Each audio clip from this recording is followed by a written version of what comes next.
ಅರ್ಧ K G ಕೊಡ್ತೀರಿ.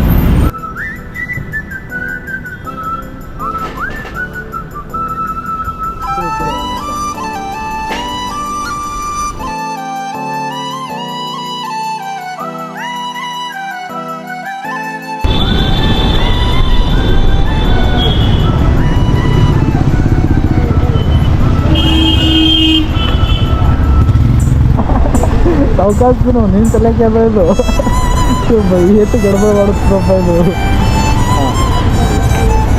ಸಾವುಕಾಸ ನೀತಿದೆಲ್ಲ ಎಷ್ಟು ಅರ್ಧ ನೀ ತಿನ್ನೋ ಅರ್ಧ ನಾ ತಿಂತ ಅರ್ಧ ಅರ್ಧ ಅರ್ಧ ಅರ್ಧ ಅರ್ಧ ಅರ್ಧ ಅರ್ಧ ಅಂದರೆ ಇಲ್ಲ ಪೂರನೇ ತಿಂತಾಳಕ್ಕ. ಬಾಯ್ ಬಾಯ್ ಬಾಯ್ ಬಾಯ್ ಸಾಕಲ್ಲ.